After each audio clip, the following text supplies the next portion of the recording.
Hola, muy buenas tardes, tengan todos ustedes. Muy contentos de estar aquí una vez más y como siempre, bueno, pues en un primer momento agradecer a nuestros queridos anfitriones, este espacio cultural Musa, que bueno, pues siempre permite el diálogo intercultural, sobre todo pues en temas sumamente importantes y de cátedra, solamente pues especificando de acuerdo al programa de estudios universitarios. En este sentido, bueno, pues hoy martes 10 de marzo vamos a estar presentando, vamos a estar escuchando a un ponente bastante interesante que, bueno, pues pertenece su presentación a, como les mencionaba, este seminario permanente que se está llevando a cabo, sobre todo por el programa mismo, en el pensamiento marxista y sociedad. En esta misma línea, bueno, pues el día de hoy vamos a estar escuchando esta ponencia que lleva como título Segundo Imperio Mexicano, a cargo del doctor Rodolfo Ramírez Rodríguez.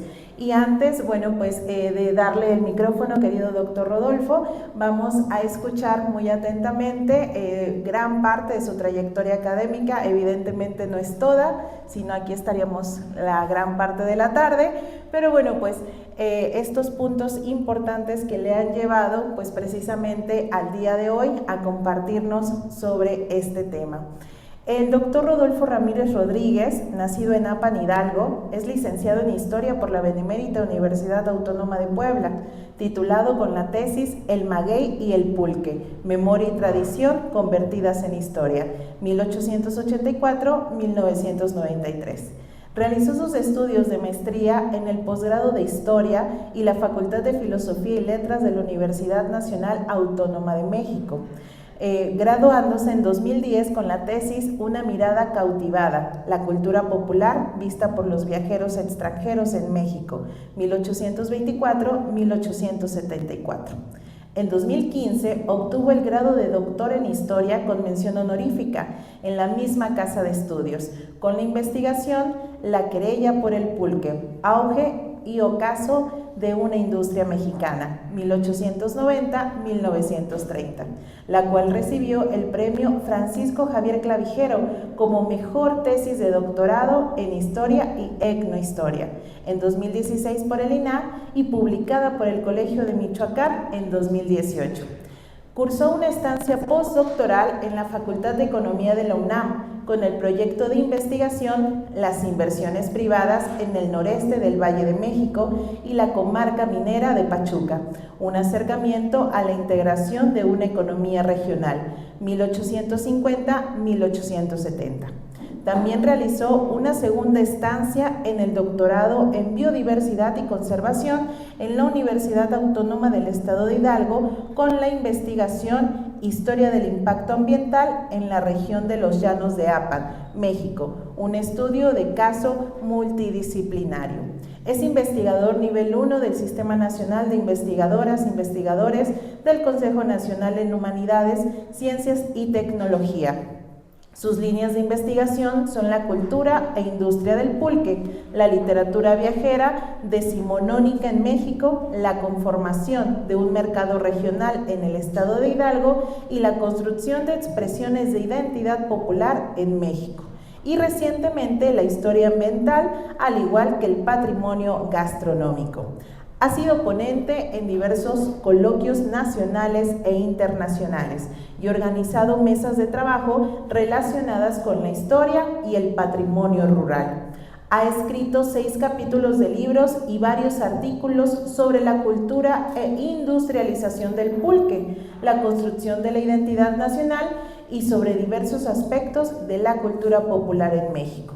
Los más recientes son Más allá de la barbacoa y el pulque, explorando la gastronomía de las haciendas magueyeras del centro de México.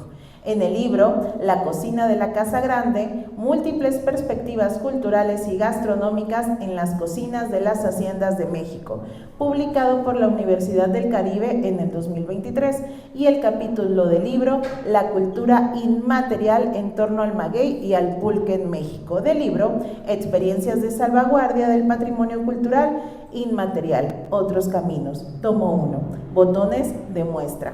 Esto, bueno, pues fue publicado por la UNAM en 2019.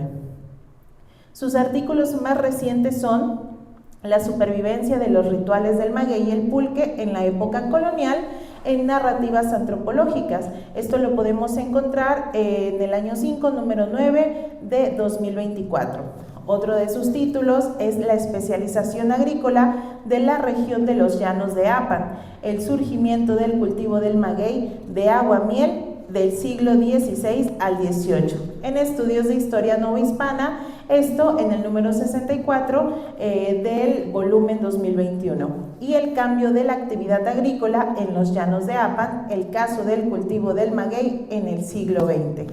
Esto lo podemos encontrar en Historia Ambiental Latinoamericana y Caribeña del volumen 11, número 2 de 2021.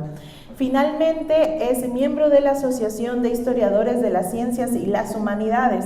Fue docente en el último año de la Universidad Iberoamericana de la Ciudad de México y de la Escuela Nacional de Antropología e Historia.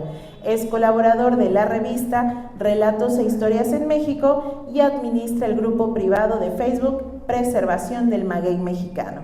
Y bueno, pues sin más, le damos la palabra al querido doctor Ramírez Rodríguez, y bueno, pues les invitamos a que estén muy atentos en esta presentación para que vayan escribiendo sus preguntas, vayan guardando sus comentarios y al final podamos tener esta mesa de diálogo. Lo escuchamos con mucho gusto, doctor.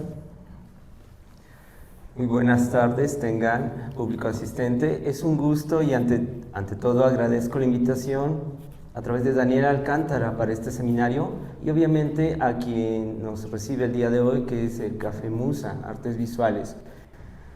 Yo estudié en Puebla y es un gusto volver a regresar a Puebla, en esta ciudad, en este centro histórico. Pero sobre todo es un gusto haber escuchado, Natalie, el recorrido que he hecho por aquí y por allá. Y dirán, ¿qué puede saber alguien que del maguey sobre los efectos que tiene la organización y legislación en el Segundo Imperio Mexicano? Pues ahí les va la explicación. Dentro del currículum, todavía no lo anoté, se me pasó, pero ya tiene 10 años. Hay un artículo muy interesante sobre el origen de la industria pulquera durante el imperio de Maximiliano, eso publicado en la revista Bicentenario del Instituto Mora de México en 2014. Y esto abre pie para pensar y repensar muchos aspectos sobre la vida política de un país que siempre ha sido cambiante, conflictivamente cambiante e interesantemente complejo. Porque si recordamos, nuestro país hace 150, 160 años, justo cuando estaba en apogeo el Segundo Imperio Mexicano, había pasado muy poquito tiempo, 44 años desde la independencia política. Desde 1821 a 1865 había pasado menos de una generación de mexicanos, había nacido menos de la primera generación nacida en México que se convierte en adulta. Aún había sueños colonialistas o coloniales, mejor dicho, aunque los dos. Coloniales porque participaban los novohispanos, como esta querida ciudad de Puebla, de un pasado perdido en los siglos XVIII y principios del XIX. Y al mismo tiempo un sueño imperialista del exterior que se hacía sentir en México y en toda Latinoamérica con esa invención de ese término Latinoamérica, producto de del buffet que tenía no solamente de abogados, sino de ministros, Napoleón III en Europa. Por una parte, entonces, podemos estar conscientes que 24 años después de la proclamación de independencia con un primer imperio mexicano, a través de Agustín de Iturbide, Agustín I, 24 años después estaba haciendo realidad una segunda opción de un imperio mexicano, pero completamente distinto al primero. Sin embargo, no había pasado mucho tiempo, un cuarto de siglo, que todavía se quería recrear las glorias de la vieja cuña de novohispanos, ahora mexicanos, que creían que este país, llamado México o Estados Unidos mexicanos, iba a ser preponderante. Aún recordaban el sueño escrito, o más bien el famoso figura alegórica del cuerno de la abundancia, traducido en castellano a través de la obra de Ensayo político de la Nueva España, de Alexander von Humboldt. Esta idea de que aún México era rico, y lo era aún, después de haber sido desprendido de más del territorio nacional con la guerra injusta de 1846 al 48 contra Estados Unidos, a ellos se les quedaron posteriormente las zonas petroleras y auríferas del oro, California y Texas. Pero existía mucho más. Sonora se estaba descubriendo claramente los yacimientos del principal metal útil en la electricidad, que es el cobre. Y en el resto del país había infinidad de recursos maderables, ganaderos, agrícolas. Entre ellos, ya me escuchamos, había una plantita que querían descubrir para qué, además de sacar pulque o sacar iscle.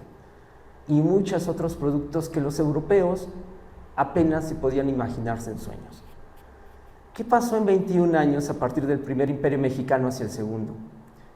Muchas cosas trágicas, más de 50 gobiernos en 41 años. O sea, diría por ahí Alcántara, de al tiro un gobierno por año o más de dos por año. No se había podido institucionalizar si había que seguir una república federal o una república central.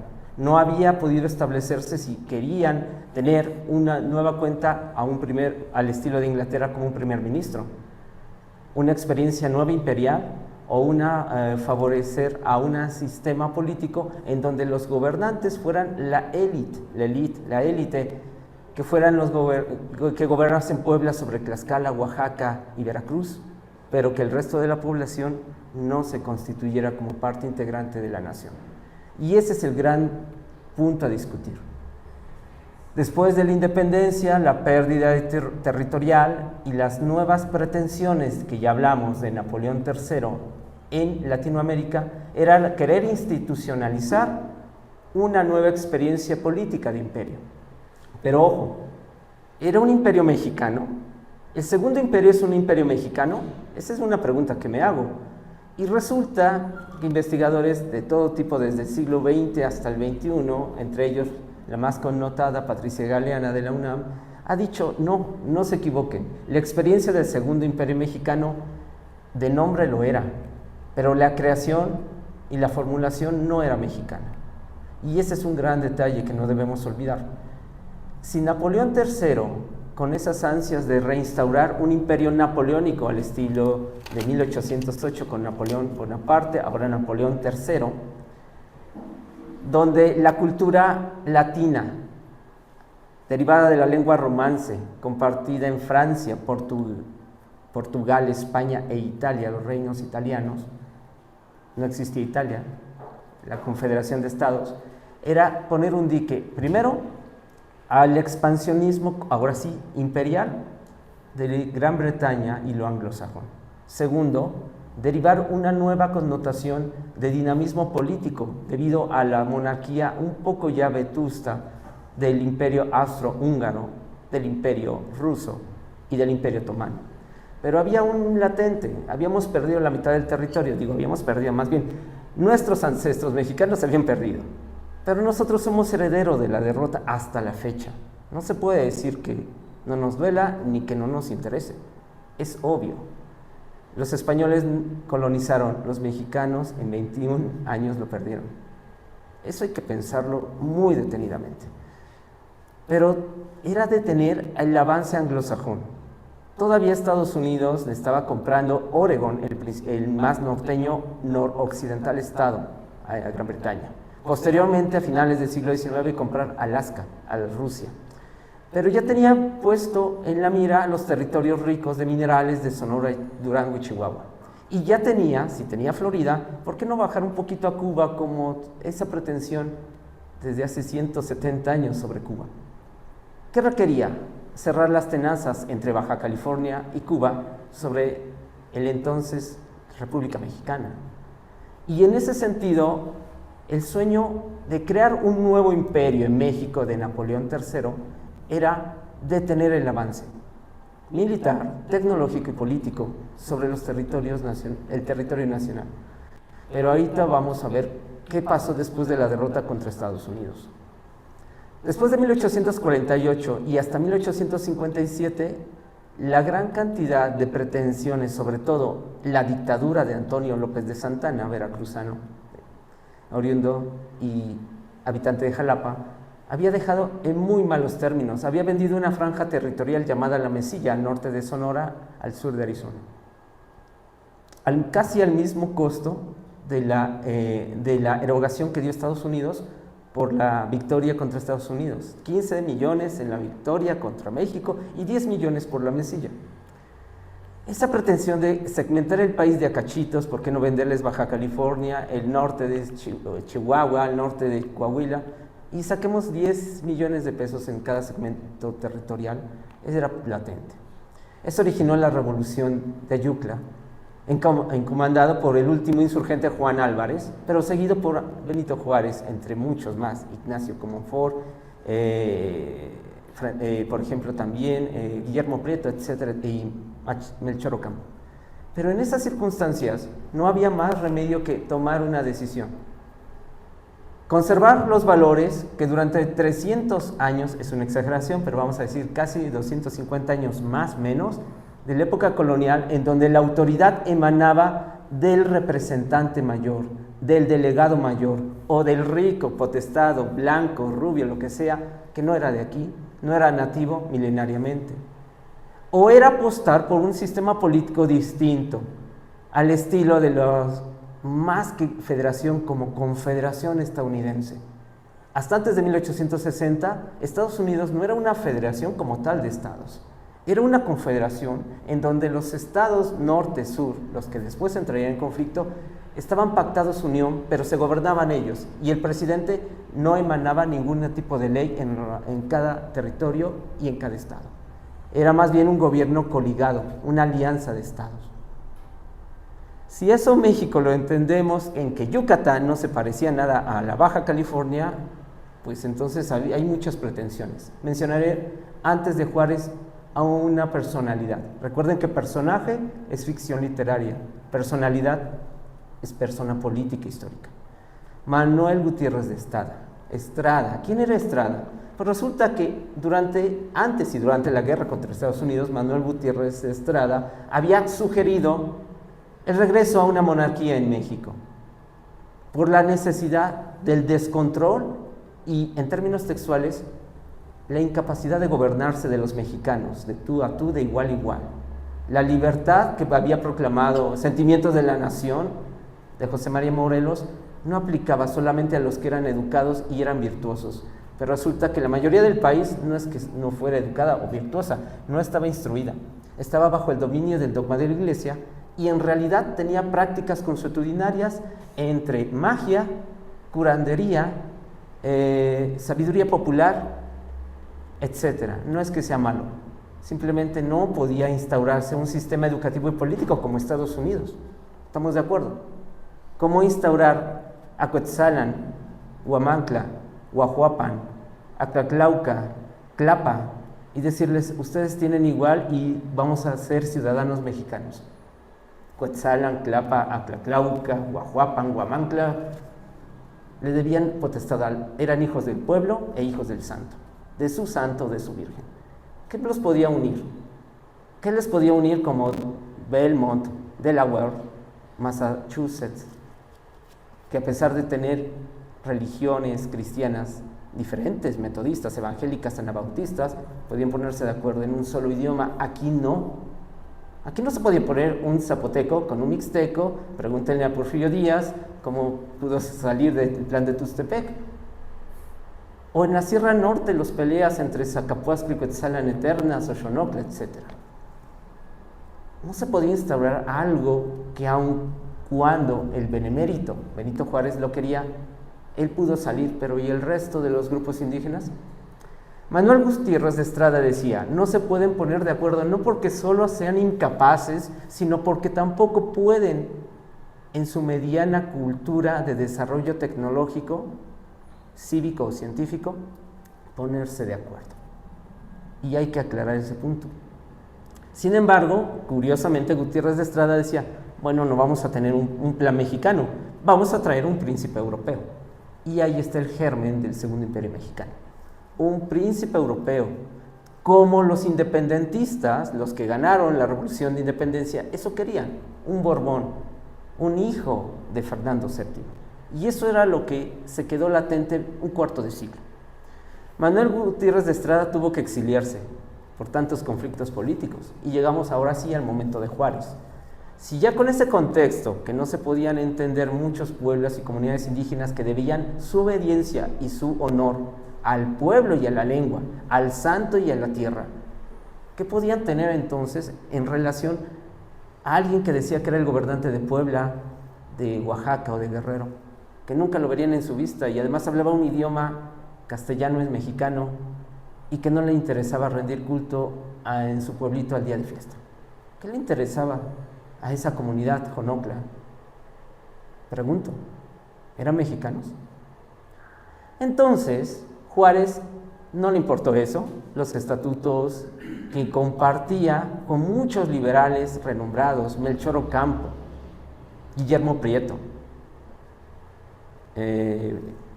posteriormente Ignacio Manuel Altamirano, Zarco, Ignacio Ramírez, tenían una convicción clara. México tenía que cambiar, pero tomando los modelos de Estados Unidos, educar, homogenizar y ciudadanizar. Y eso implicaba ir en contra de la iglesia, que la iglesia sacramentaba. No es lo mismo institucionalizar que sacramentar. No es lo mismo ser hijos de Dios que ciudadanos de un pueblo que se va a llamar nación. Y ahí es el problema. Tenían grandes ideales Melchor, que murió defendiendo su causa y está en un corazón en la Universidad Nicolaita en Morelia. Ahí está su corazón preservado. Murió por ese ideal. Pero compartíamos un ideal, o se compartía en ese entonces un ideal. El resto de los mexicanos no consideraba eso. ¿Por qué?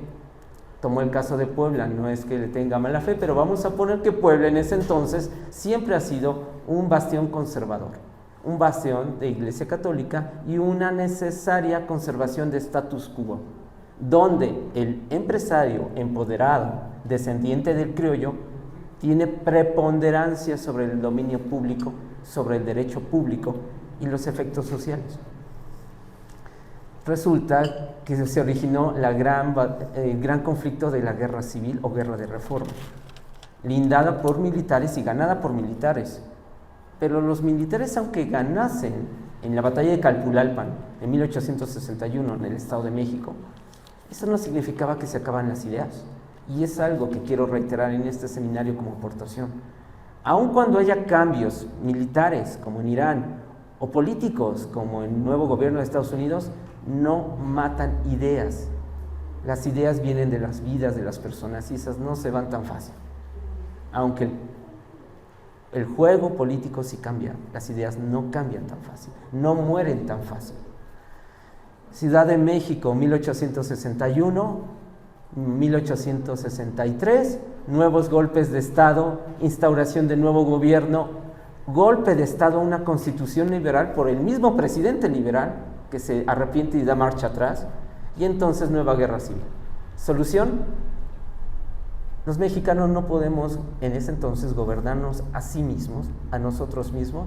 Es mejor tomar un dictado de alguien que vimos que en Francia unificó a la nación, aplacó a los distintos sectores que no estaban de acuerdo y que está extendiéndose en Argelia, Indochina, lo que sería Tailandia e Indonesia, y está llegando a las Antillas y ¿por qué no a México? Un imperio que además comparte la cultura de la lengua, de la religión y una cosa interesante, y los valores liberales del siglo XIX. La república convertida en imperio de Maximiliano III tenía todo eso, pero con un plus. Era liberal ya. En otras palabras, pretendía Napoleón III al dominio de la fuerza imponer que todos los franceses o colonizados en diferentes partes del mundo fueran con un estatutos igual. Que el argelino fuera igual que el antillano de Curazao, que el de Indochina o el de las Islas Mauricio. Y eso es algo novedoso en la institucionalización del poder en el siglo XIX en el mundo. Estados Unidos pactó, Francia e Inglaterra a través del dominio de la fuerza, dan categorías. El británico será canadiense, sudafricano y australiano. El francés también. Y esa nueva idea de compartir un liberalismo donde todo ciudadano o súbdito fuera por igual, por un mandato de arriba de poder, es lo que caracterizó al Segundo Imperio Mexicano. Por una parte, propuesto por Napoleón III, ni siquiera por la por la corona de Austria-Hungría, no, fue por Francia. No fue la casa de los Habsburgo que dijeron, vamos a retomar el dominio de Nueva España. No, era vamos a reorganizar y reordenar ese México tan deshecho a través de la liberalidad del Imperio francés, a través justamente de una idea de un nuevo mundo. Pero ahí está el gran conflicto, y ya casi tan rápido, llegamos a la mitad del tiempo. Hay un gran conflicto. ¿Quiénes lo piden en México? ¿Quiénes lo piden? El Monseñor Labastida, obispo de la Puebla de Los Ángeles. ¿Quién lo pide? Nunca se cambió tan fácil la Puebla de Zaragoza todavía, aun cuando ya se había ganado, o se iba a ganar una batalla. Era Puebla de Los Ángeles. La oligarquía y la élite religiosa de la Iglesia Católica pidió ese nuevo imperio. No los liberales, no los trabajadores. Fue el sistema más reaccionario, los grupos más reaccionarios de 1860 a 62, los que pidieron ese imperio. Y ahí está el gran detalle. Mandaron a traer de la casa del linaje de los Habsburgo, allá en Viena, a alguien que tomara el poder, porque los españoles, ningún Borbón quiso tomar México. Qué curioso. Obvio sería que un príncipe español viniera en 1862-64. Pues no. ¿Y por qué no mandó Napoleón III a un francés, como tan doctos son, así entre ellos, un gobernante al estilo de un gobernante territorial para México? ¿Por qué no se hizo cuando en 1861-62 las tropas francesas avanzaron sobre Veracruz y Puebla? ¿Por qué se tuvo que recurrir a una argucia de papel en donde se tenía que buscar un príncipe de origen Habsburgo, descendiente de Carlos V? ¿Por qué tuvieron que hacer eso? Pues para empatar, que no fuera tan evidente, que no fueran tan liberal, que fuera de una casa antigua que alguna vez dominó hasta 1600 y pico estos territorios de América. Pero le salió mala jugada. Napoleón quería eso, los reaccionarios mexicanos querían eso, pero eligieron al más incongruente e inoportuno y antirreaccionario príncipe que pudieron escoger de las casas europeas, Fernando Maximiliano. Y Fernando Maximiliano no tenía un haber con la Iglesia Católica. Siendo católico, los austriacos no tenían por qué tenerle una consideración. No defendía los derechos de los militares, ni tampoco defendía los derechos de la institución de los sacerdotales. Quería, al igual que, curiosamente, era primo de Fernando Maximiliano, era primo del emperador Napoleón III. Eran primos, a pesar de la edad. Recuerdan que en ese momento las casas europeas son primos, tíos, sobrinos, etcétera, etcétera. Era muy, muy curioso que a un primo se le mandase. ¿Y cuál era el contexto de Fernando Maximilian? Que nunca iba a llegar a ser Kaiser o emperador de la Austria-Hungría. Era segundo, nació segundo, era segundo hijo, y el primero, Francisco José, casado con la emperatriz, con su emperatriz, pero era una jovencita, Elizabeth, llamada Sisi en las películas y en la literatura. Ellos eran los que iban a detener el poder por el resto de su vida. Para tomar el poder y delegarle al otro lado del Océano Atlántico, tenía que renunciar a los derechos de Habsburgo de Fernando Maximiliano, y Francisco José, emperador de la Austria y Bohemia, hace que se vaya, para que nunca regrese. Y si tiene descendencia en estos lados del trópico, no reclame su hijo si ellos, por algún atentado como Sarajevo 1914, el hijo de Maximiliano vaya a gobernar Austria-Hungría. Le quitó los poderes, lo desechó a su hermano.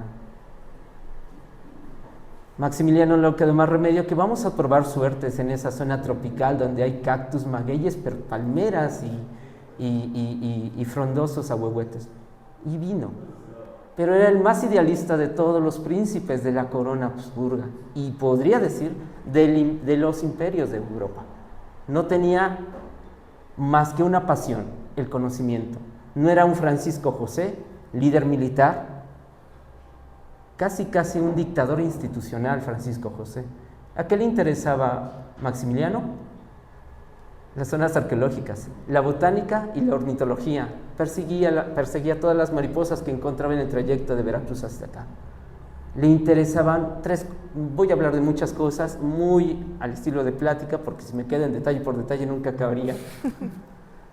Primero, si México tiene una cultura ancestral y milenaria, que se reconozca el legado de los grupos indígenas. Esto nos suena muy reciente, de menos de 10 años de la pandemia para acá. Pues no.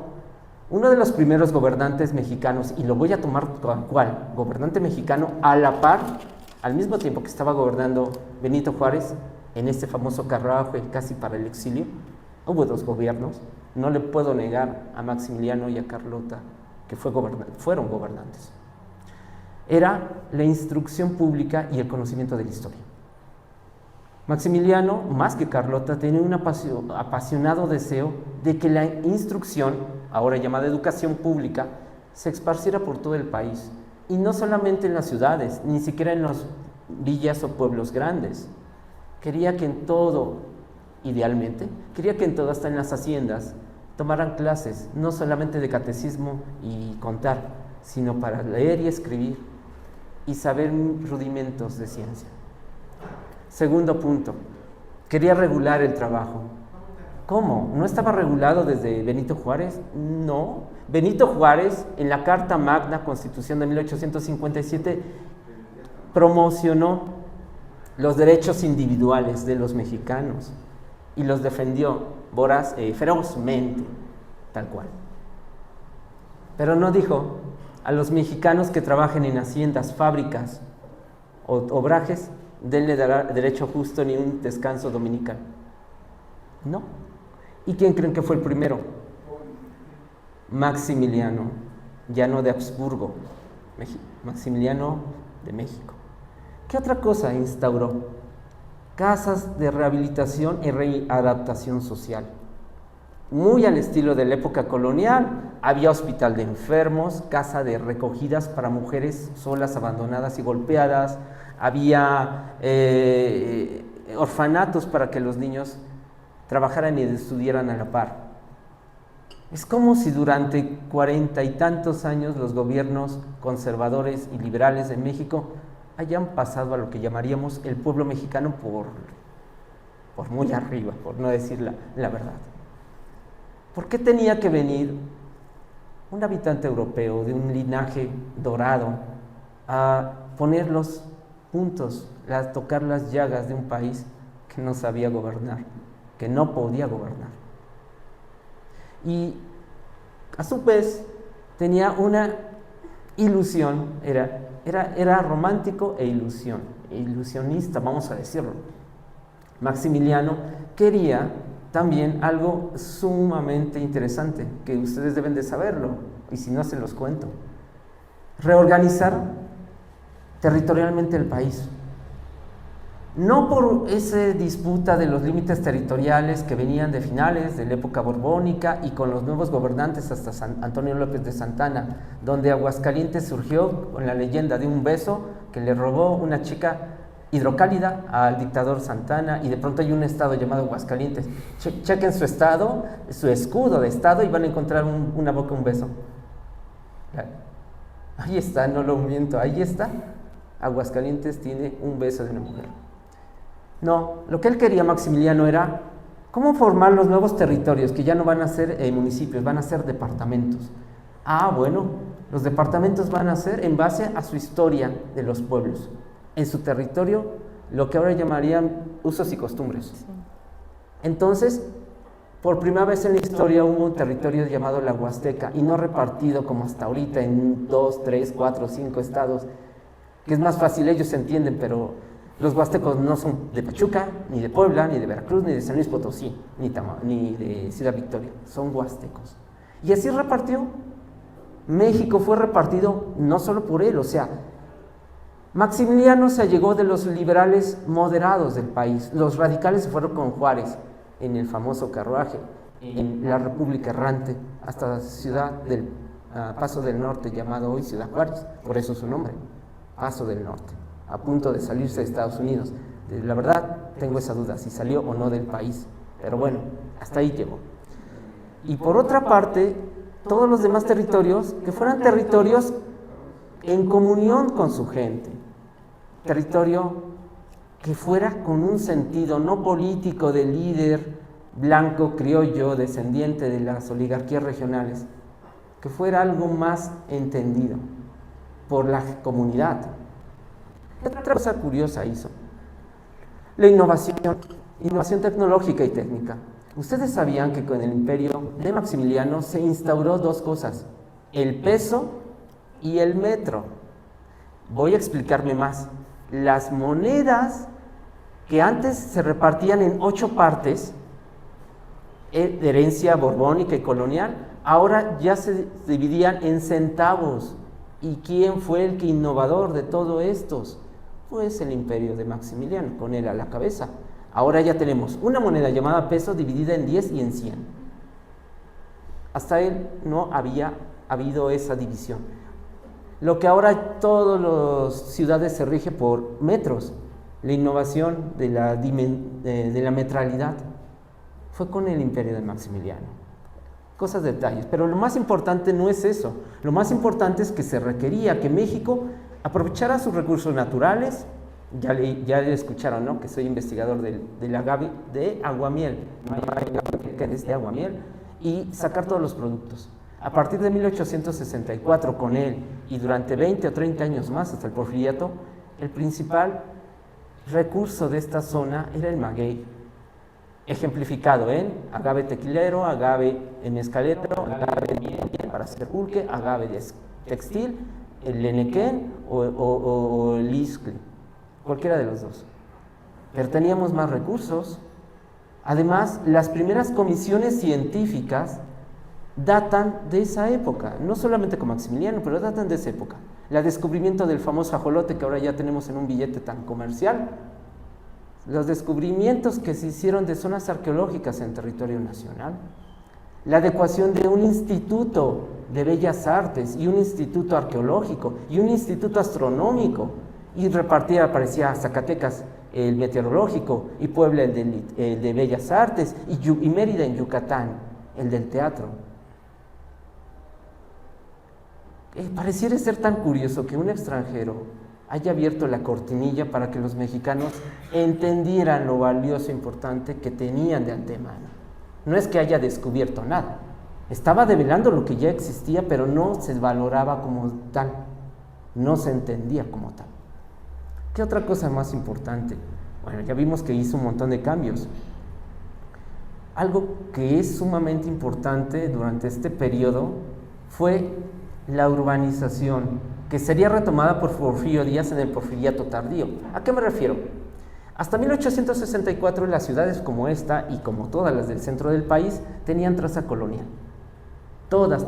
Y esta misma calle, con estas mismas imágenes de calles de aquí hasta allá, lo replicábamos en Morelia, Mérida, Oaxaca, Guanajuato, Querétaro y bla, bla, bla, bla, bla, bla. Pero durante las experiencias urbanísticas del Segundo Imperio, era lo que antes llamábamos Alameda, ahora llamar Paseo. Y después del Paseo, una zona de entretenimiento donde haya kiosco o un teatro público. Eso no lo va a conseguir en 3 años él ni su esposa Carlota Amalia, pero lo va a conseguir Porfirio Díaz, porque se le quedó en la mente los necesaria modernización. ¿Y para qué sirven los paseos públicos? Como su nombre lo dice, para reunir sociedad, para que haya un concierto y el pobre y el letrado escuchen los domingos al mediodía unas sones o una banda militar y sea llegada una cultura al pueblo que no es único, es diverso. Y eso se instaura hasta el Porfiriato, pero ¿quién creen que venían los gérmenes? El Paseo de la Reforma de Ciudad de México, que conecta lo que ahora es la esquina de la Información, Bucareli, hasta la Puerta de los Leones, acceso al bosque de Chapultepec y los changuitos del zoológico, no se llamaba Paseo de la Reforma. ¿Saben cómo se llamaba? ¿Y quién lo proyectó? También tenía dotes de ingeniero y naviero el señor Maximiliano. Proyectó la avenida del Paseo de la Emperatriz Carlota.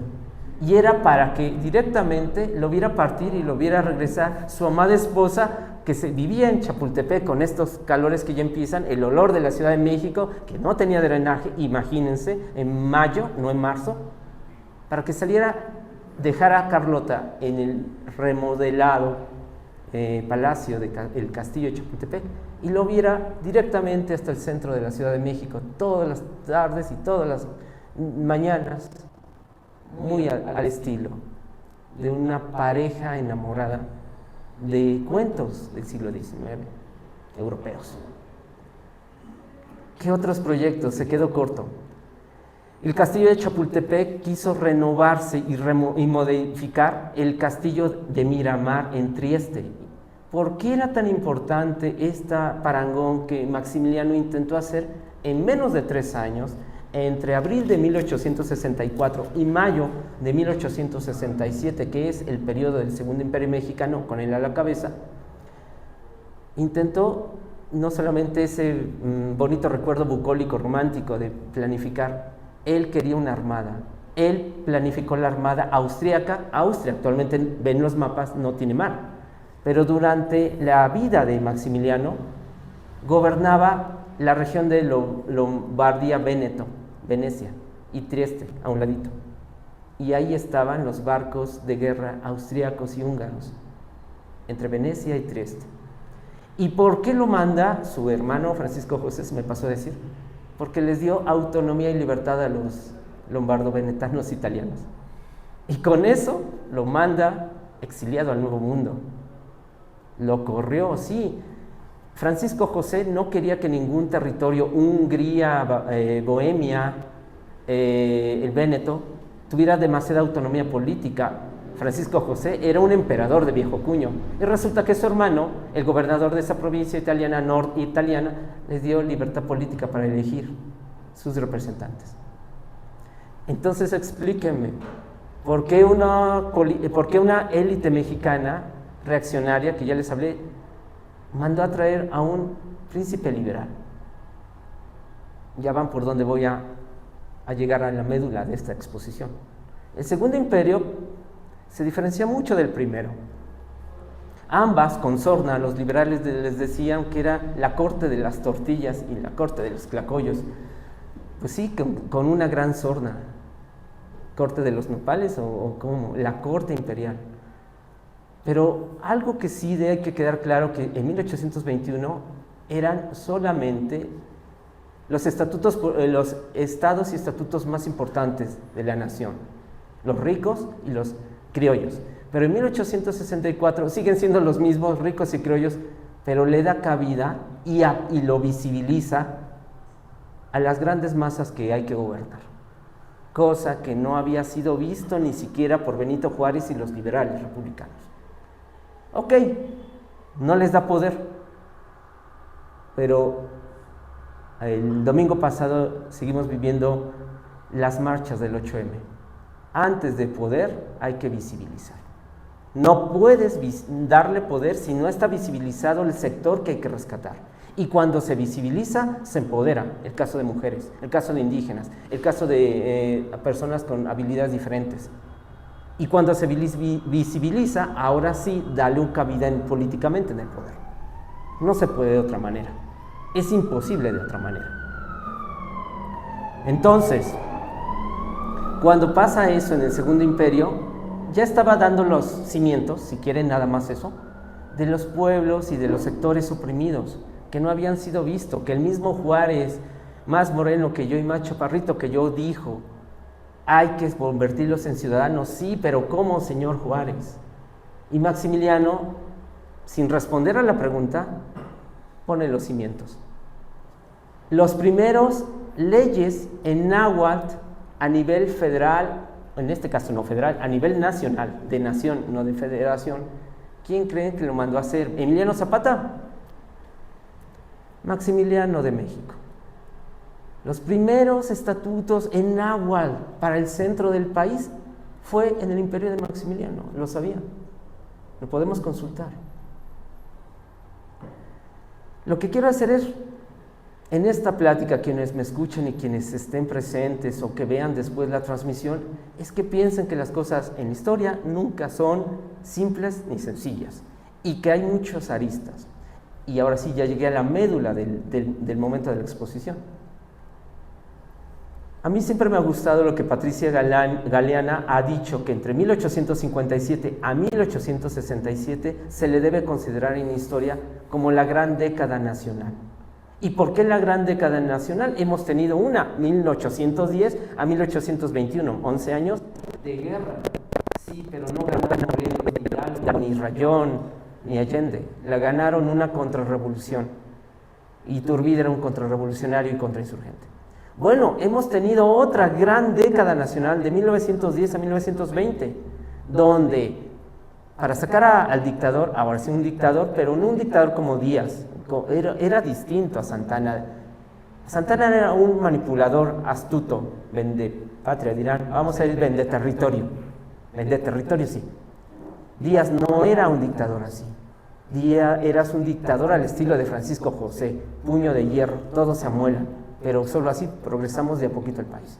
Nada que ver con Santana, Pero finalmente quien ganó la revolución no fue Zapata, no fue Emiliano Zapata, no fue Francisco Villa, no fue Flores Magón y los hermanos. Fueron los sonorenses, tramposillos, astutos, ladinos, de Huerta, de Calles, de Obregón. Ese es para otro tema, que me inviten un día. Les tengo tirria a los sonorenses, pero ellos ganaron la revolución y ellos, el famoso impuesto sobre la renta, la educación pública, el Estado Nacional, y ahora que nos gusta fútbol, se lo debemos a ellos. Ellos pusieron las bases. Pero si no son los que yo quería que ganasen, Morelos, ni Zapata, ni Villa, entonces, ¿por qué sí me importa mucho la gran década nacional de 1857 a 1867? Guerra civil, guerra de reforma, intervención francesa, imperio de Maximiliano y restauración de la República. Porque en 10 años, México es conocido por el mundo. Piensen en esto. En ese momento, en esos poquitos años, México se sabe que es una anarquía, así como otros muchos países actualmente en este mundo el día de hoy, donde se gobierna de uno y ya quieren, o de hecho están quitando gobiernos, donde hay guerra civil y muertes diariamente, donde hay una insensatez de guerra solamente porque se debe de caer una postura política o un tipo de gobierno. Y eso México, eso era. No tenemos que voltear a Venezuela, Haití, Irán. Eso era México en 1857 al 67, tal cual, tal cual. Eso era México. Con la llegada de Maximiliano y Carlota y esa experiencia, se termina de conocer México, ya no como lo malo, se le debe a ellos lo bueno. ¿Y qué bueno? Austriacos, daneses, germanos, italianos, húngaros, suizos, argelinos, antillanos, libaneses, indochinos llegaron en los últimos 3 años de la década nacional y conocieron México. Y muchos franceses y austriacos se quedaron a vivir en América. Y me encanta porque, bueno, se mencionó un poquito en la introducción, yo también manejo literatura de viaje, no solamente mi pasión es el maguey, es literatura de los viajeros en el siglo XIX, es mi pasión. En México no me conocen, yo tengo que publicar y dictaminar cosas en el extranjero, aquí no. Pero algo que sí me queda muy claro es que el mundo abre los ojos a México a través de muchos franceses, austriacos, daneses y alemanes que vinieron. Y se dieron cuenta que no es lo que dicen los estadounidenses de una raza oprimida por la iglesia y por la institución, pero tampoco lo que dicen los franceses de Napoleón, que no pueden gobernarse. México es mucho más complicado de definir. Y a mí me encanta leyendo los diarios de viaje de los franceses, que muchos dijeron, México es república, le estoy combatiendo, pero cuando termine la guerra me voy a quedar a vivir en esta república de Juárez. Así se lo resumo. México es conocido y valorado. ¿Por qué? Porque la guerra de intervención francesa y la guerra de austríacos, belgas, franceses contra los republicanos mexicanos abrió algo que no había existido, tal vez solamente en las hordas campesinas de Morelos, un orgullo popular, un orgullo de que los que están combatiendo creen en algo que sería la nación, en que son mexicanos y su hijo va a ser mexicano y su esposa mexicana y su madre mexicana. ¿Y qué es eso? Pues no sé, pero estamos defendiendo algo. Y Juárez va a ganar, y Lerdo de Tejada va a inaugurar el ferrocarril, y todo va muy bonito en Puebla en el 73. Hay que ser mexicanos, y vamos a cantar el himno, y ahora sí se va a llamar Puebla de Zaragoza, y ahora sí festejaremos el 5 de mayo. Pero es solo la condición cuando estuvieron al límite de erradicar algo cierto. A pesar de que yo admiro y siento, digamos, cierta predilección por Maximiliano, sé que era imposible. Era un iluso gobernante.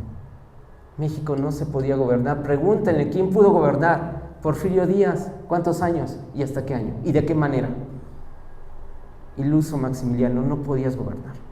De esa manera no se podía. Tal vez en 1950, en el año 2000, 2018, 2026, los ideales de Maximiliano siguen latentes, pero seamos honestos. ¿Podría gobernarse un país? Ustedes son testigos de lo que hemos vivido en los fines de semana recientes. ¿Se puede gobernar con idealismo un país como México? ¿O se puede reprimir a grado extremo como la mitad del país territorialmente gobernado por el narcotráfico organizado? Ya no es narcotráfico, es la mafia internacional organizada con sede en México. Piensen nada más eso, son cosas contextualmente distintas, pero la realidad es que México estaba igual y peor de partido hace 160 años. Retomando para finalizar, México es un país muy complejo, culturalmente y socialmente. Estos temas de historia siempre tienen un uso público y actual. Y sobre todo para este seminario, y sobre todo para los interesados no solo en la historia. Me encanta la cultura, ya vieron que me fascina la cultura y no voy a dejar de defender que México es como tal producto de su cultura y obvio de la política y de los gobernantes, pero México no se entiende solo con la Constitución ni con los gobernantes. Tampoco se entendería solo con la cultura, pero la cultura es la que le da vida, utilidad, practicidad, emotividad, y eso es México, lo que sea que signifique México. Si eso tiene, la experiencia imperial de Maximiliano y Carlota la diferenció completamente de Agustín de Iturbide y su esposa. ¿En qué? En que ellos eran astutos oportunistas para elevarse desde un joven general a un gobernante y que se fue exiliado, y que cuando regresó fue fusilado en territorio tamaulipeco. Maximiliano no se fue. Aquí hay que aclarar el término de la experiencia imperial. Yo creo y considero esa famosa Tomás Mejía y se me está yendo Ignacio, los dos generales que mueren con él en el Cerro de las Campanas, Miguel Miramón, días previos de su es que ya no sé, fusilamiento, pero en realidad fue asesinato. Recordemos que eran logias masónicas y Juárez y Maximiliano eran masones, pero no podías eliminar a un hermano de rito, pero bueno, hay muchas dudas ahí. Miramón le dice a Maximiliano: le hubiera hecho caso a mi esposa y no hubiera estado aquí hasta el final de Querétaro y morir en el paredón del Cerro de las Campanas. Maximiliano, estoy tergiversando las palabras, pero dice: pues tú no estás aquí porque no le hiciste caso a tu esposa, que te quedaras allá en Puebla, Concepción, Lombardo. Pero yo estoy aquí porque le hice caso a mi esposa, Carlota María. Yo me quedé por la necedad de que Carlota y yo no íbamos a tener futuro en las casas reinantes de Europa. Porque fue mucha ilusión venir a gobernar a un territorio que era 1/3 de Europa. A pesar de que ya no teníamos ni California, ni Texas, ni Arizona, ni Nuevo México. Era 1/3 de Europa. Caben muchos países en México, europeos. Yo le hice caso a mi mujer Carlota Amalia de México, y hay que decirlo, de México, no de Bélgica. Porque queríamos un gobierno, y sí queríamos el lujo, y sí queríamos la riqueza, pero queríamos cambiar un país que tal vez no estaba preparado a cambiar. Y sí quería estar aquí. Tanto que es paradigmático que en el amanecer de mayo de 1867, me parece 15 de mayo, dijo que con mi sangre se sellen las disputas fratricidas de los mexicanos, que con mi muerte terminen las luchas lernistas, juaristas, porfiristas, maderistas, villistas, zapatistas, carrancistas, obregonistas, sinarquistas, estudiantiles, feministas, neozapatistas, animalistas, ya no sé. Por eso digo, era un iluso. Terminaron matándolo, pero dijo viva México. Su última frase en vida fue viva México. No fue como Iturbide, que murió por un afán personal. No fue como Antonio López de Santana, que prefirió irse a La Habana y quedarse ahí a sus últimos días. No fue como Porfirio Díaz, que humillado por el chaparrito Francisco I. Madero, terminó siendo recibido por la potencia que combatió, Francia en París. ¿Sí observan algo? Maximiliano prefirió morir, un austriaco, un rubio, un alto, de estatura y de linaje. Viva México, cayendo con el queretano Otomí, Tomás Mejía, y el mestizo de ascendencia de aquí, entre Puebla y Veracruz, Miramón. Observen nada más eso. Hay que tener suficiente valor, ética y moral, y sobre todo convicción para hacerlo. Se pudo haber ido, y estuvo a punto de irse de Orizaba. Pero también hay que pensar que son humanos, y que todos nuestros gobernantes son humanos, aunque le tenga coraje a ciertos gobernantes. Son humanos y se equivocan, pero también tienen deseos y ideales. Así es que aquí cierro la participación, y quiero escuchar sus comentarios, dudas, cuestionamientos, porque les dije una embarradita. Imagínense todo lo que hay detrás de esto. Muchísimas gracias por su atención.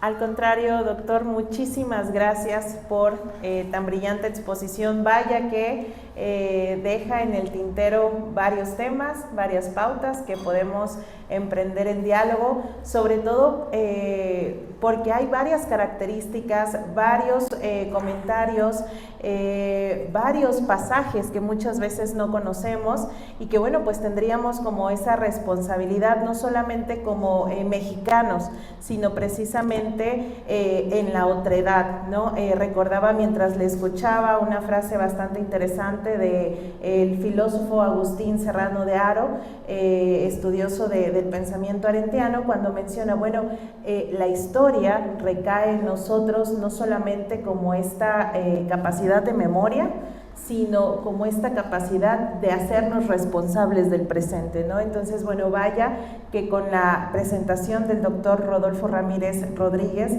nos queda mucha mención de esto, y bueno, pues vaya que todo esto tan interesante acerca de esta ideología progresista, esta falta de indulto de parte de Juárez hacia Maximiliano, esta pues intervención de especie de una defensa de la soberanía y por eso darle muerte, pero sin duda algo bastante interesante, pues rescatar esto de segregar, separar cada uno de los estados por esta propia identidad colectiva que muchas veces olvidamos o no llevamos muy dentro de nosotras, de nosotras.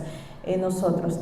Bueno, pues como lo mencionaba el doctor, estamos, sobre todo nuestro ponente está muy entusiasmado de escucharles, hay mucha tela de que cortar, entonces bueno, pues es hora de que nos compartan, le compartan al doctor sus comentarios, sus preguntas, y bueno, pues está el micrófono más que abierto, les escuchamos. ¿Alguien que tenga un comentario, una pregunta? Por favor.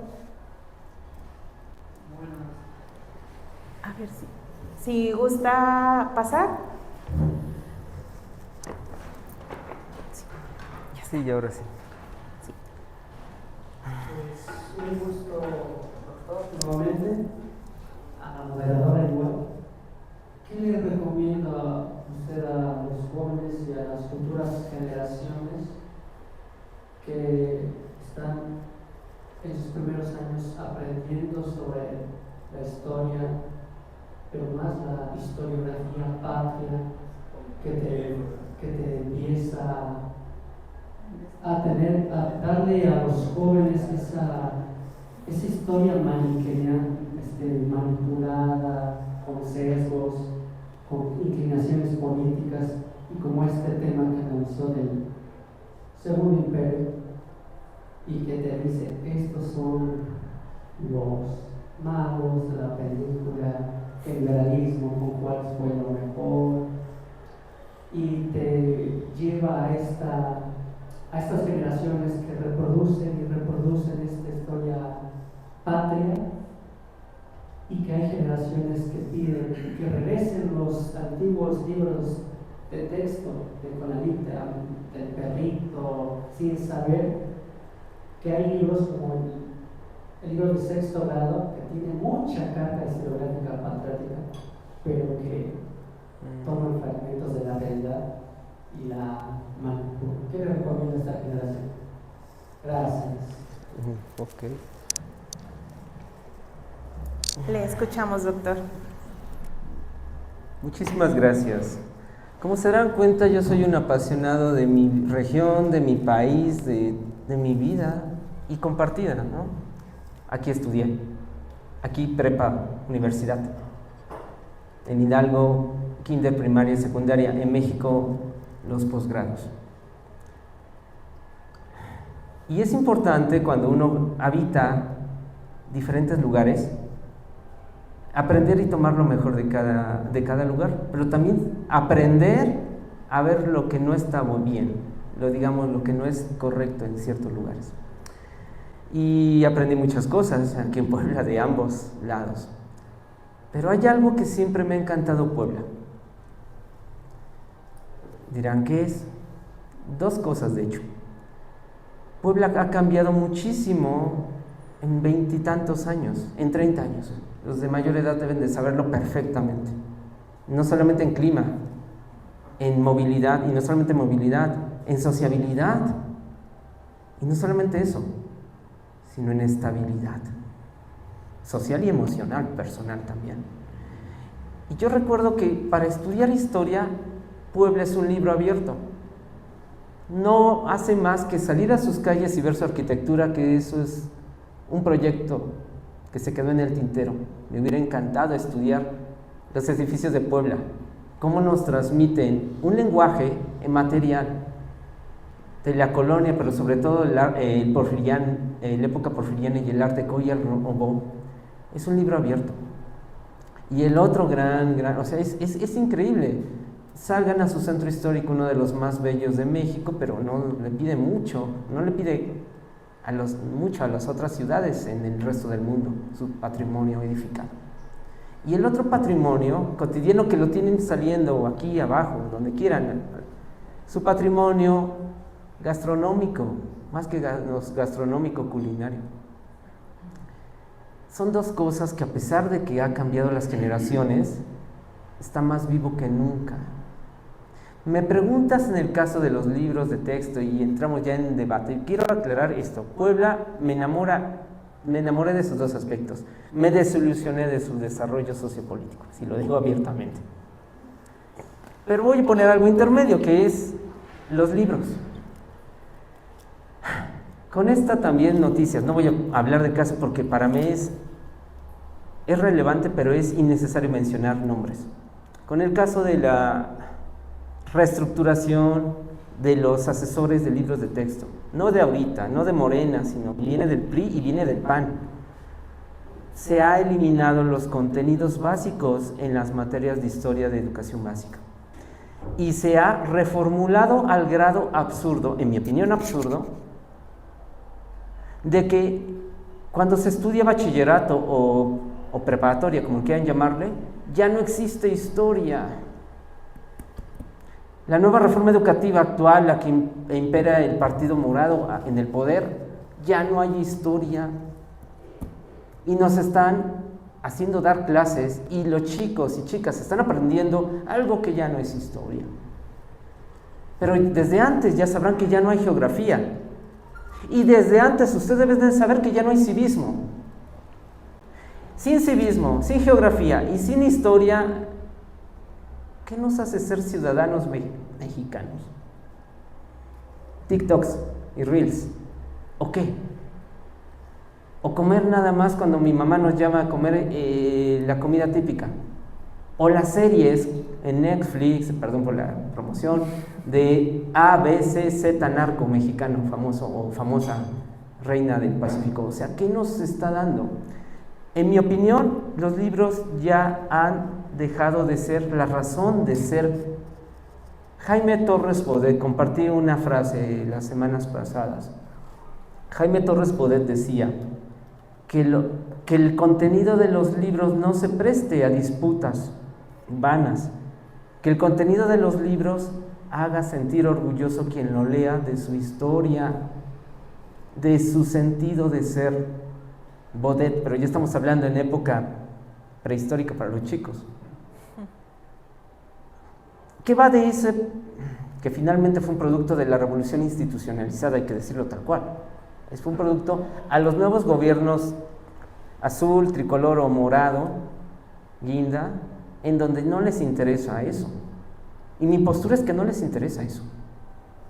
Para eliminar en el proyecto educativo Historia de México 1 y 2, Historia Universal de donde quieran para la fecha, es porque los tres partidos representativos y ganadores de este país no le interesa la historia.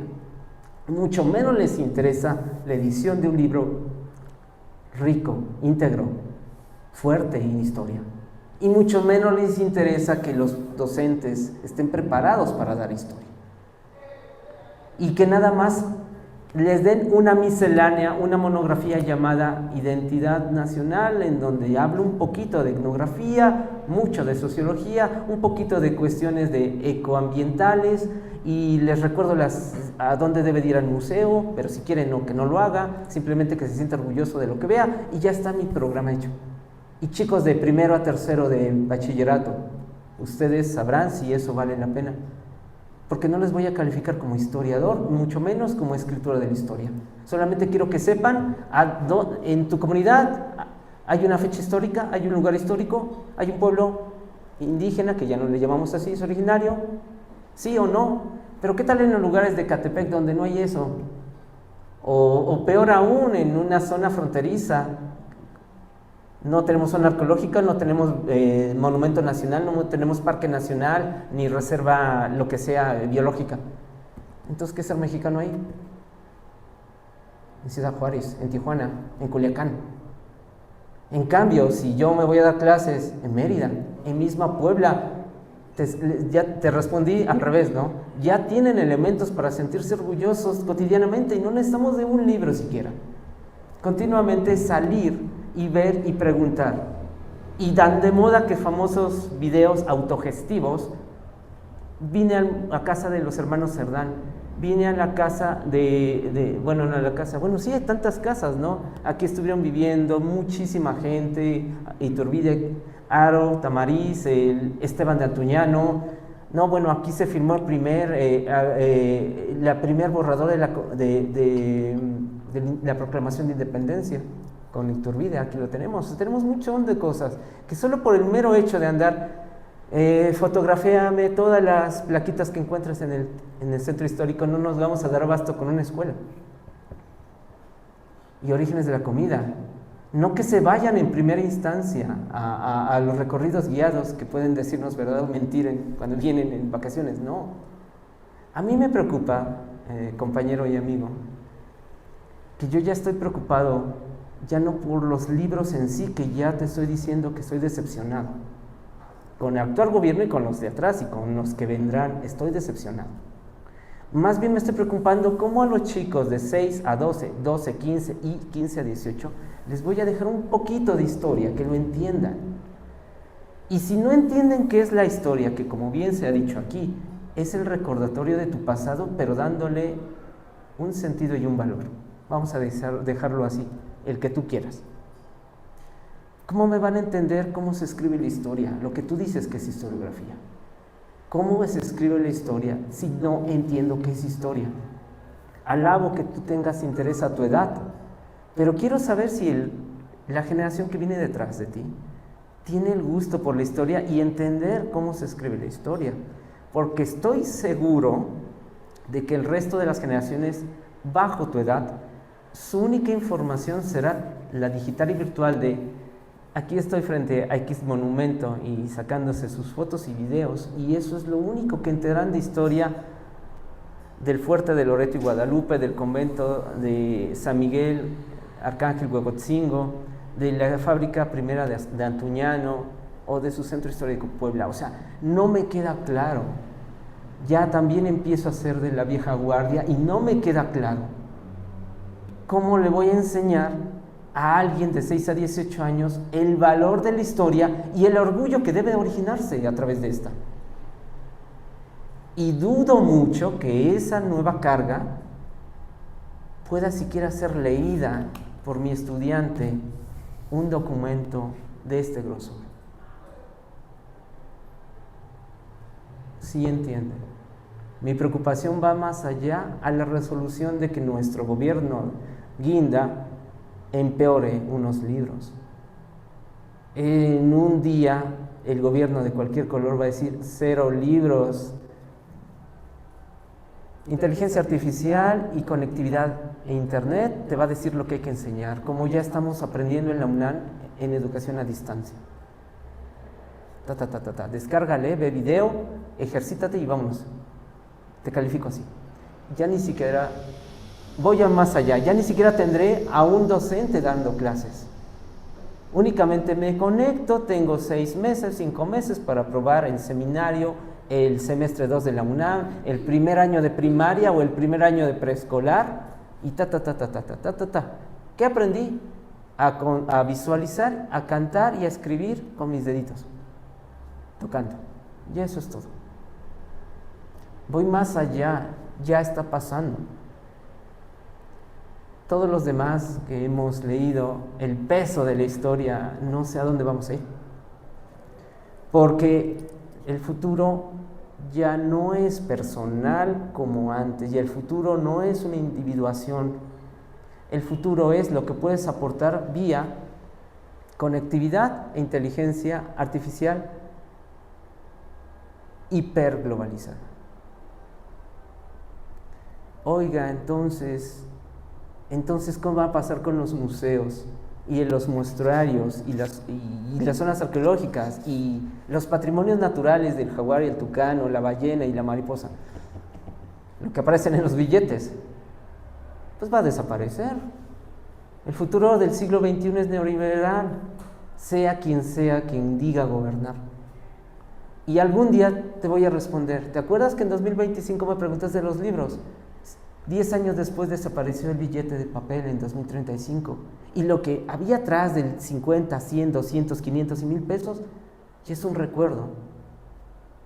Ya no existen los patrimonios que estaba evidenciando el Banco de México que alguna vez tuvimos en esos billetitos de generación de 2024, 2019-24. ¿Sí me entiendes?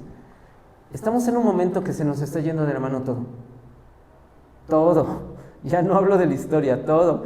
Ese dentro de 2045 no tener billetes y recordar como los etiquetas postales, los timbres. Ay, mira, Varsovia, Cracovia, Ciudad de México, Río de Janeiro, los timbres postales. Los billetes van a pasar a eso ya dentro de muy pronto. Y mira, ahí está Ciancán, y estaba Vizcaíno y el corredor de mariposa. Es algo que ya mis hijos y nietos nunca van a conocer. Perdón por extenderme, pero era necesario. Los libros son y seguirán siendo útiles, pero lo que me preocupa es la incapacidad que aún con nativos alfabéticamente digitales sean incapaces de comprender el contenido de lo que leen. Ya no digo que escriban historia, sino el contenido de lo que leen. Que no van a entender por qué se pelearon hace 170 años liberales y conservadores. ¿Por qué tuvo que traerse a un gobernante extranjero o por qué finalmente ganó un indígena oaxaqueño que gobernó 35 años? O sea, mi aspiración es que eso ya no se olvide, pero yo no sé si se va a olvidar de muy pronto. Y si no se entienden esos procesos históricos, que esa es la pregunta en realidad, ¿qué van a entender a futuro de su contexto de 2018-24, de 2024-30, donde se disputa un nuevo gobierno hegemónico, un nuevo partido único? ¿Y el resto? ¿Y la crítica? ¿Y el no estar de acuerdo con la disposición que tomaron entre 2018 y 2030? Yo ya no estoy de acuerdo. ¿Y al no estar de acuerdo estoy excluido? ¿Sí me entienden? Ya son 12 años, 2018 a 2030, y estamos dejando que se privatice el agua, se rompa la selva chiapaneca, maya, yucateca, que se nos quiten los libros, que pongan a cualquiera a hacer libros, que pongan a una institucionalización, no voy a hablar si es militar, ideológica o paternalista, a dar becas. Lo que me preocupa en realidad es que no nos permita pensar a los que manejamos nuestro celular, pero a los que ya nacen en la generación donde todo va a ser virtual. Yo deseo que nunca desaparezcan libros, pero deseo que nunca más, aunque me preocupa mucho, desaparezca la capacidad de entender lo que leen. Si desaparece el entendimiento, no hay comprensión de nada. Muchas gracias tanto por la pregunta, también como por la respuesta del doctor. ¿Alguien más que quisiera hacer una pregunta, por favor? Le acercamos el micrófono.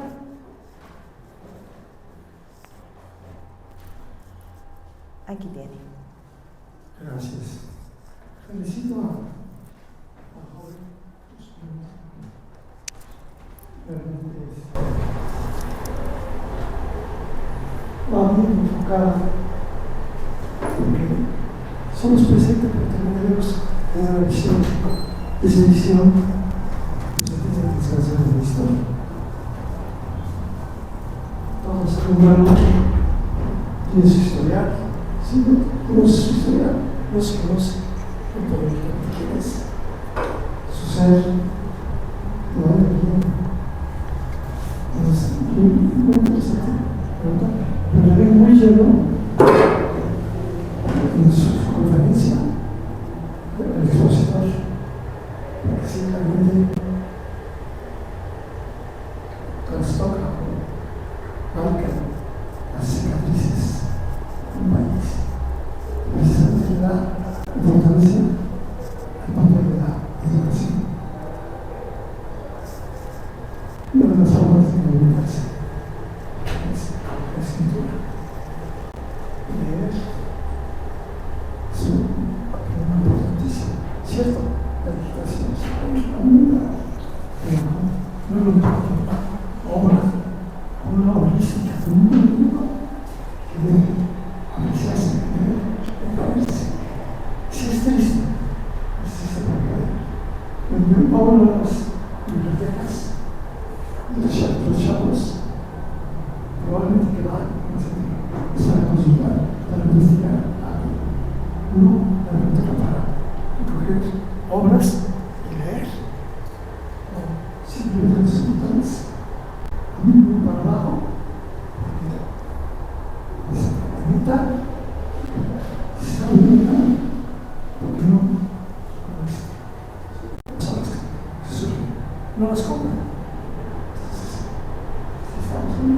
Entonces, y realmente, pues, la conferencia, muchos aspectos de la vida diaria, del presente,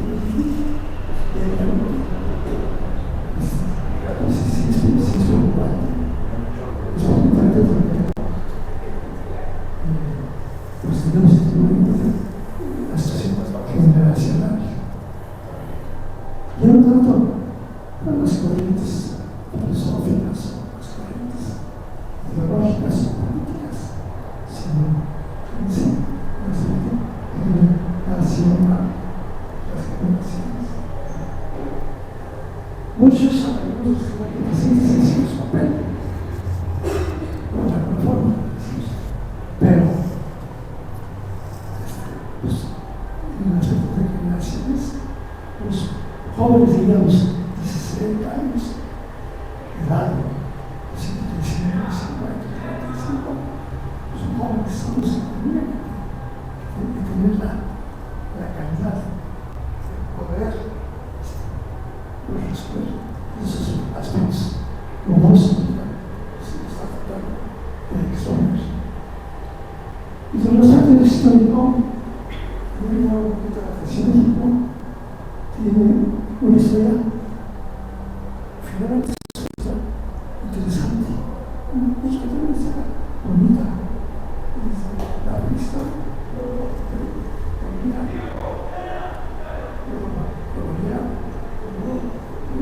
independencia es una historia interesantísima. Y en el caso, por ejemplo, de gobernantes, el señor general Lázaro Cárdenas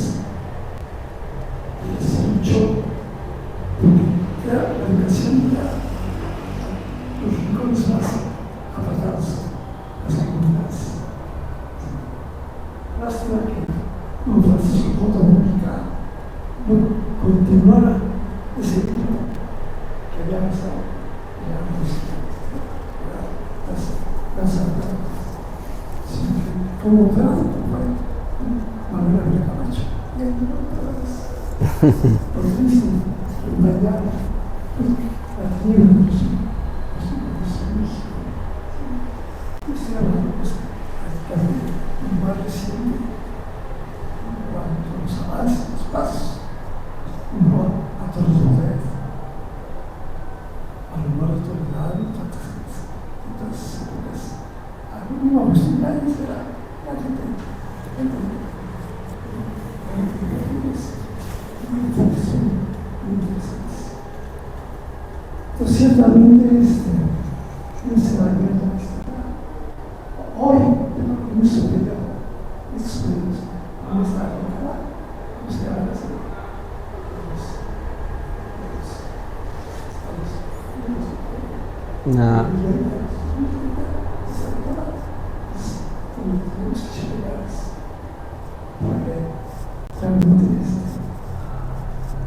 después que se despeguen las pestañas, estar viviendo las cosas mucho con las generaciones, que vean las cosas muy bien. Y esa es realmente la ley de las limitaciones constitucionales, que es toda una filosofía que la que nos debe informar. Si uno va a cualquier estado de la voluntad, no enterarse rápidamente cómo es el estado de Oaxaca, de Morelos, del Estado de México, pues no sé.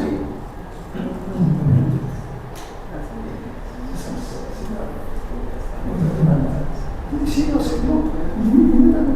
Si un cabrón que está empezando,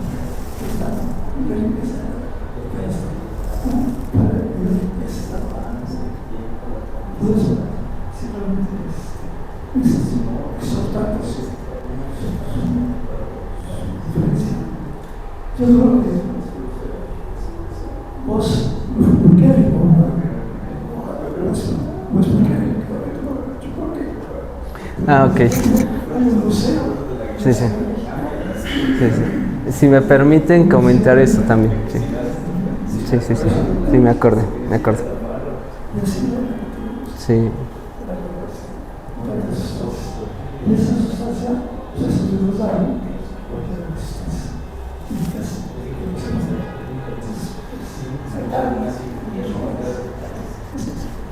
Muchas gracias por su comentario. No sé si alguien más. Allá, por favor. Voy a cerrar con ese comentario de que don Maximiliano le gustaba el pulque. Por favor. Sí, sí, sí. Buenas tardes. Buenas Felicidades, doctor. Estuve cuando en un juego, nos dio la plática del pulque, ya te digo, hace como 10 años. No tanto. No, 2019. No, bueno, sí, ya fue 7. de la década pasada, entonces, nada más. Pero sí, bastante enriquecedor en ese entonces, ahora un poquito más, ¿no? Y obviamente muchas felicidades por su aportación a que nos enriquece más que nada sus conocimientos, ¿no? Y sí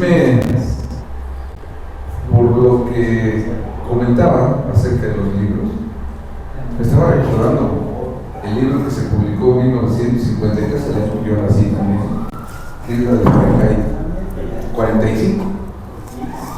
Y hay una película también, donde precisamente el tema es que se prohíben los libros, no solamente los de historia, cualquier tipo de libros en físico, y bastante futurista en ese entonces, que se me hizo muy presente por los comentarios que hizo.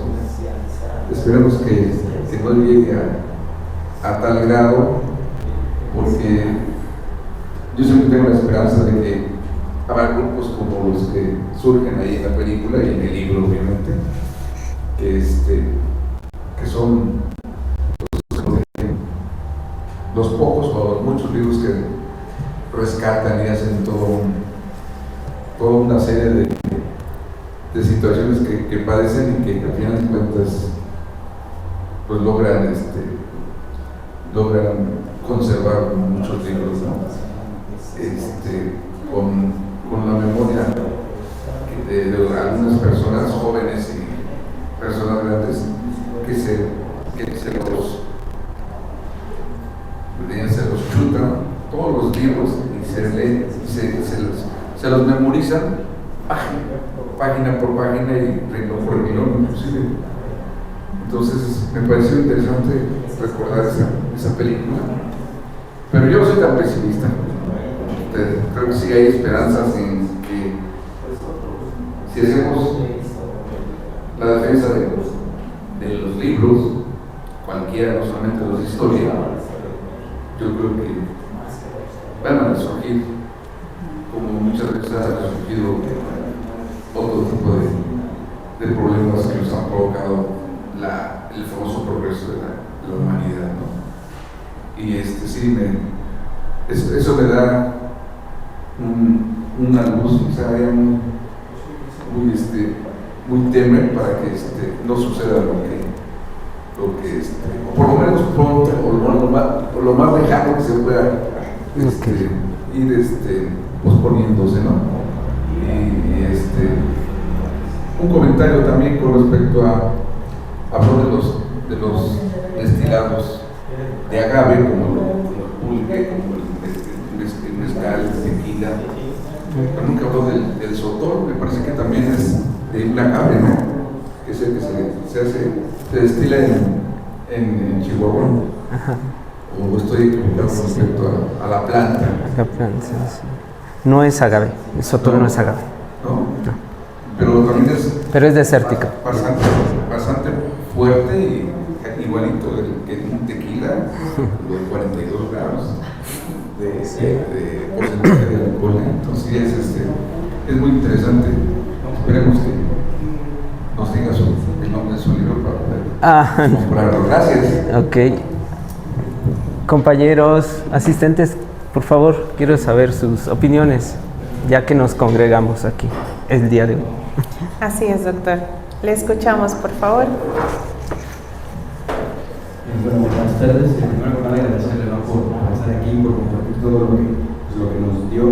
Y pues respecto a esto que menciona de la preocupación sobre cómo transmitir a las nuevas generaciones el interés, ¿no? Ya yo lo veo un poco pues más allá, ¿no? Ya ni siquiera por la historia, o sea, en general por aprender algo. No es ni siquiera nada más la historia, sino yo he escuchado este concepto de corriente de antiintelectualismo, esta corriente que se está estudiando, bueno, no tengo mucho conocimiento, lo he escuchado más así vagamente en videos, donde se glorifica o se toma como máximo estima la ignorancia, el deseo de no saber, de no aprender. Y yo lo veo reflejado con mi hermana. Tengo una hermana adolescente. Cuando yo me intento acercar a ella con temas, pues, no es ni siquiera de historia, o sea, de algo que le gusta a ella le gusta pintar. Y trato de acercarle a ella con temas de pinturas, ¿no? Arte, como, a ver, vamos a ver, hacer un análisis aquí, como muy vago, ¿no? De que ves aquí, no le interesa. No tiene ni siquiera un mínimo interés por entender qué hay en la imagen, o se aburre rápido. Y eso es lo que a mí me preocupa también, ¿no? Esta sobreestimulación que estas generaciones ya traen. Y también desde mi generación creo que ya se existía con las caricaturas, ¿no? Todas las luces que se emiten, los cambios continuos.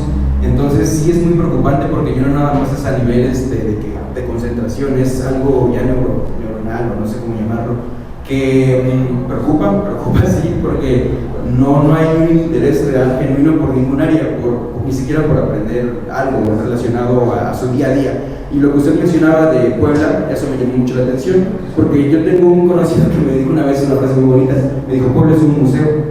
Me dijo, tú sales y Puebla es un museo, dices, a toda la ciudad es un museo, puedes aprender de ella.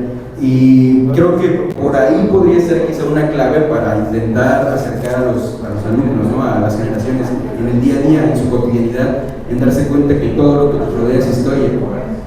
Desde una silla se podría elaborar un discurso muy burdo quizá, ¿no? de la historia, pero de despertar esa curiosidad desde el teléfono inclusive, ¿no? La historia del teléfono, la historia de la electricidad. Para mí la historia cultural funge una parte muy importante hoy en día, porque hay muchas cosas que no saben los alumnos que es historia, no tienen esa conciencia, y como usted lo mencionó, antes de empoderar hay que visibilizar. Entonces no creo que se pueda dar una visibilización a la importancia o trascendencia de la historia si no empezamos con engancharlos desde algo básico, muy básico, porque está el cabrón, perdón mi expresión, pero es complejo el panorama y yo no soy idealista, tampoco soy pesimista, no sé cómo definirme, simplemente veo, trato de conocer, de aprender. Yo estudio historia, estoy terminando la licenciatura de historia, pero sí me preocupa, sí digo, hay que hacer algo, y más nosotros, ¿no? Que estamos inmersos en esta área, no por vanagloriarnos, no por creernos